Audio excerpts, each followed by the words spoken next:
టెంకాయలు కొట్టి నీళ్లు కొట్టి కాలువలు వెళ్ళిపా. ఎటువంటి వ్యక్తి అయినా కానీ చంద్రబాబు నాయుడు గారు మొట్టమొదటిసారిగా నీళ్ళు వచ్చి కుప్పం వరకు చెరువులు నింపడం చాలా గొప్ప విషయం.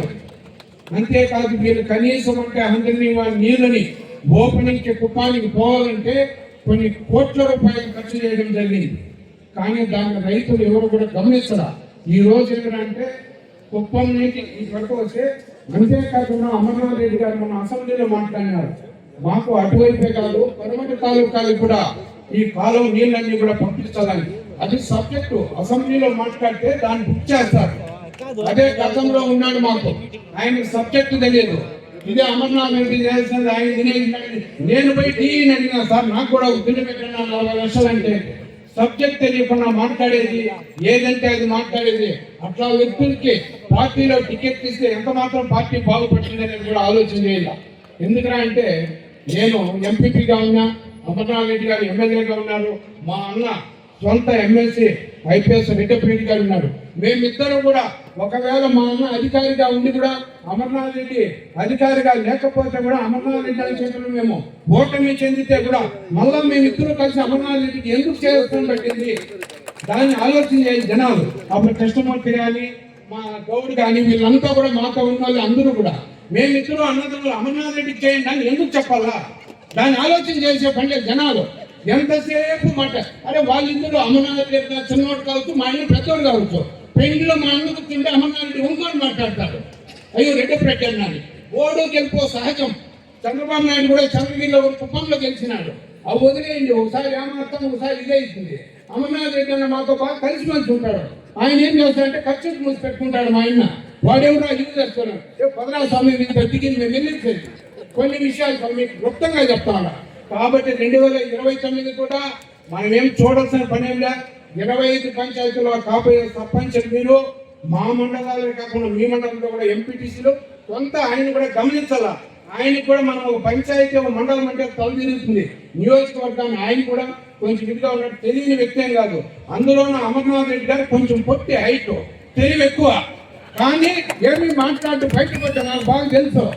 కాబట్టి మీరు అనుకోని ఆడిపి చెప్పుకొని పోయినంత సరే పోరా అంటాడు, మళ్ళీ అయిపోయింది ఏం చేస్తాడు.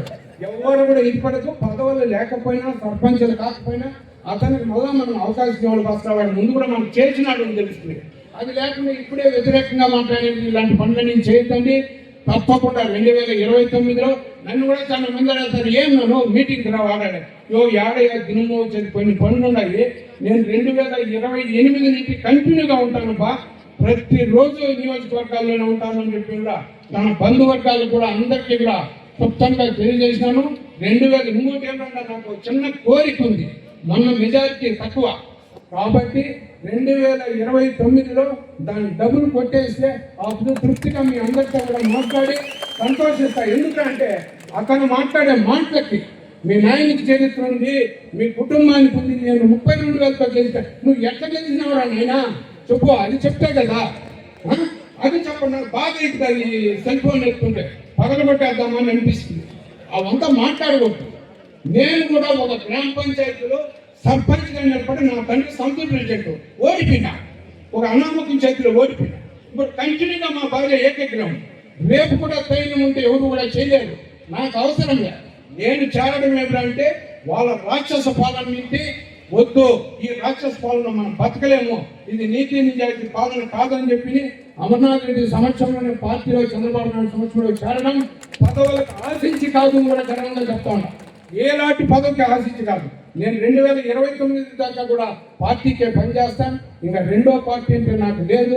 ఇది కావాలంటే చాలా మంది రికార్డ్ చేస్తూ ఉంటారు. నాకు నేను ఏదో మినిస్టర్ చేస్తామంటే కూడా నాకు వద్దు.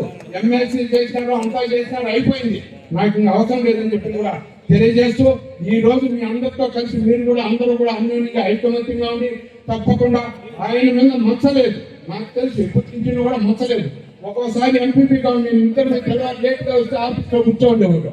వీళ్ళు ఆఫీసర్లు భయపడిపోయి ఎమ్మెల్యే కదా రోడ్డు మీదకి వచ్చేసేవాళ్ళు. ఏమి నా వచ్చేస్తుందా అని చెప్పి సమయం వస్తే ఎమ్మెల్యే కూర్చోని అంటూ పేపర్ చదువుతూ ఉంటాడు. ఏమన్నట్టున్నా నీళ్ళు వస్తే పదాం అంటాడు. ఎంత అన్యోన్యం, ఎంత ఆప్యాయత చెప్పి ఆలోచన లేదు. గొప్ప గొప్పే, తప్పు తప్పే. అట్లా ఎవరో అతని గురించి చెప్పనవసరం లే. వాళ్ళు ఏదో మీటింగ్ పెట్టే రైలుకి వస్తారు, మీసాలు పెట్టి అంతా సహజం. మన నిమిషాలు అట్లా చేశారా ఆయన కూడా ఉంది ఎవరన్నా నా ఎస్ఐ నువ్వు పోయి కొట్టరా అంటాడు కొట్టేలా అయ్యా అతను అలాగే రాక్షస పాలన పంపించేసిన పాప అనామకులంతా రిమైండ్కి పంపించిన పిల్లలంతా ముదరంపల్లిలో పాపం రిమైండ్కి పోయి ఒక అతను చనిపో గణపతి అనే వ్యక్తి వాళ్ళ బిడ్డలు కూడా రిమైండ్కి పోయి వచ్చింది ఇట్లా పనులన్నీ చేయకుండా ఆయన చేయడు ఊరికే మనం చెప్పుకోవాలి ఇప్పుడే ఎవరన్నా వచ్చి నేను ఆఫీసర్ బెదిరిస్తే అవునని ఫోన్ చేస్తా అంటారు చేసేది నువ్వు సరే నేను వస్తాను చూసుకుంటాను అంటారు కాబట్టి మేము కూడా గొప్ప ఇంట్లో పుట్టినాం మేము ఎవరిని కూడా కొట్టిల్లా మా చేతితో మేము అప్పుడు ఉన్నప్పుడు కూడా వాళ్ళు బూతులు తిరిగేటప్పుడు కూడా ఎప్పుడు మేము ఒకరితో మాట్లాడుకునే వ్యక్తులు కాదు అన్యోన్యంగా ఉండేవాళ్ళు ఇది శాశ్వతంగా ఇట్లే ఉంటుందని కూడా మీకు అందరికీ కూడా తెలియజేస్తూ మీరందరూ కూడా అమరన్న నాయకత్వంలో అందరూ కూడా పనిచేయండి మీరు తప్పవలసింది ఏం లేదు అన్ని పథకాలు వస్తూ ఉండేవి యూట్యూబ్లో వాళ్ళు క్లియర్గా తెలుస్తూ ఉంది ప్రతి ఒక్కరికి కూడా పెన్షన్ 150 ఇచ్చే లోపల అయిపోయారు ఒకేసారి 1000 రూపాయలు వేసి 4000 ఇచ్చింది మర్చిపోతుందా చెప్పండి అమ్మకం ఒకటి ఒకరికి వస్తామని ఎంతమంది